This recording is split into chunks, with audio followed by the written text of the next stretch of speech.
नमस्कार, मी मेघनाज किचनमध्ये तुमचं स्वागत आहे. तर आज आपण इथं कढईमध्ये पुलाव बनवून दाखवणार आहे.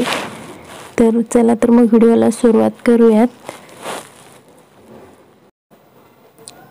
त्यासाठी मी इथं पहिला तांदूळ घेतलेला आहे. तर तुम्ही इथं तांदूळ आहे तो कोणताही घेऊ शकता. तर बासमती तांदूळ मी इथं घेतलेला आहे आणि 1 वाटी इथं घ्यायचं आहे. तर तुम्ही इथं कोणत्याही मापासाठी 1 वाटी किंवा ग्लास इथं घ्यायचा आहे.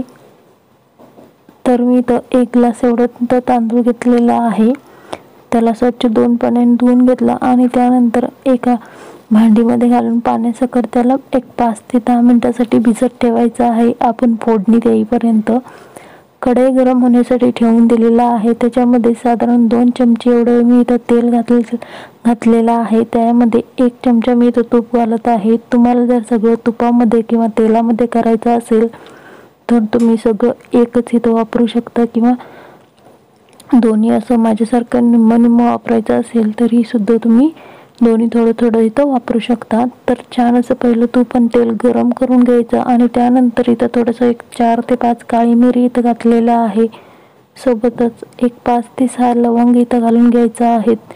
1 मिनिट असंच त्याला तेलामध्ये फुटू द्यायचं आहे आणि त्यानंतर थोडंसं दालचिनी आणि 1 तमालपत्र घालायचं आहे. सोबतच मी इथं 2 कांदे आहेत तो असं बारीक आणि पातळ उभे कट करून घेतलेले आहेत. तर ते ह्याच्यामध्ये घालायचं आहे. त्याचबरोबर मी इथं हिरवी मिरची असं मोठे कट करून घेतलेले आहेत. तर ते सुद्धा याच्यामध्ये घालायचं आहे. तर एक अर्धा मिनिटच मी ह्याला पहिलं परतवून घेणार आहे आणि ह्याच्यामध्येच मी इथं पनीर आहे तो घालून घेणार आहे तळण्यासाठी. तर कांदा थोडं परतवून झाला आणि आता त्यानंतर पनीर इथं घालून घ्यायचं आहे. तर पनीर आहे तो तुम्ही इथं वेगळ्या कढईमध्ये तळून घेऊ शकता किंवा अशा पद्धतीने माझ्यासारखं एकत्र तळून घेऊ शकता. एकत्र दोन्ही काम होईल किंवा तुमचं वेळ सुद्धा वाया जाणार नाही. तर पनीरचे सुद्धा असं चौकोनी फोडी मी इथं करून घेतलेले आहेत. तर सगळे एकत्र मी इथं हे असं भाजून घेणार आहे. तर पनीर आहे तो लवकर इथं तळून निघतात बघू शकता. तर 1-2 मिनिटं मी याला छान असं परतवून घेतलेलं आहे. पनीर देखील छान असं तळून झालेले आहेत. खूप लाल रंगावरती आपल्याला इथं हे तळायचं नाहीये.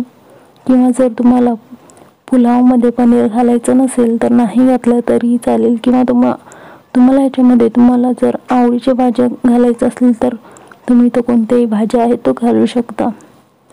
त्यानंतर मी इथं 1 मोठा साईजचा बटाटा आहे तो असं पनीर सारखं मोठे फोडी इथं करून घेतलेले आहेत. त्याच्यावरचं साल काढून घेतलं बटाट्याचं आणि मोठे फोडी इथं करून घेतलेले आहेत.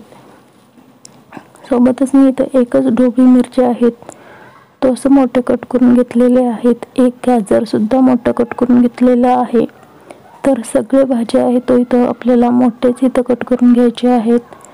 सगळं एकदा छान मिक्स करायचं आणि त्यानंतर याच्यावरती ताट झाकून 2 ते 3 मिनिटासाठी बारीक गॅसवर असंच ठेवून द्यायचं आहे.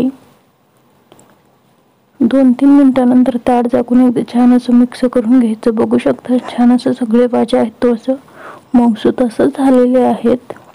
खूप जास्त मऊ होईपर्यंत आपल्याला इथं हे शिजवायचं नाहीये. तर सगळं एकदा छान असं मिक्स करून घेतलेलं आहे.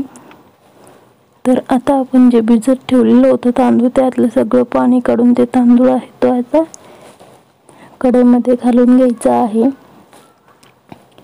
तर आता इथं आपल्याला गॅस आहे तो मोठा ठेवायचा आहे. मोठ्या गॅसवर हे तांदूळ आहे 1 मिनिटभर असंच आपल्याला परतवून घ्यायचं आहे.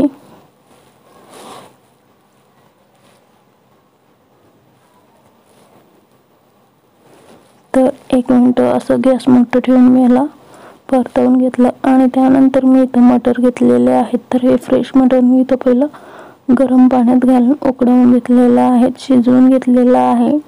तर ते घातलं आणि त्यानंतर 1 वाटी मी इथं तांदूळ घेतलेला आहे. तर 2 वाटी मी इथं पाणी आहे तो घालून घेतलेला आहे. तर पाण्याचं प्रमाण तुम्ही इथं बरोबर ठेवायचं आहे. मगच आपलं तांदूळ किंवा पुलाव आहे तो छान असं मोकळं सुटसुटीत होणार आहे. तर सगळं एकदा मिक्स करून घेतलं आणि त्यानंतर ह्याच्यामध्ये चवीपुरतं मीठ आहे तो घालून घ्यायचा आहे. थोडंसं गरम मसाला आहे तो घालायचा आहे. नाही घातलं तरीही चालेल, कारण आपण ह्याच्यामध्ये सगळे खडे मसाले आहेत तो घातलेला आहे. तर गरम मसाला घालून सगळं मिक्स करून घ्यायचं आहे. आणि आता ह्याच्यावरती ताट झाकून आपल्याला साधारण एक 10 ते 15 मिनिटासाठी ठेवून द्यायचं आहे. गॅस आहे तो मध्यम ठेवायचा आहे.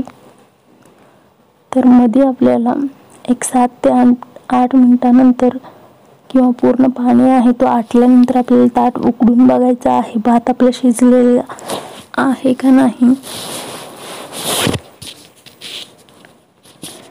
तर बघू शकता आपलं हे तांदूळ आहे तो अजून शिजलेला नाहीये, थोडंसं कमी आहे, आतमध्ये अजून पाणी आहे. तर आणखीन एक 3 ते 4 मिनिटासाठी मी ताट झाकून आहे तो असंच शिजवून घेणार आहे.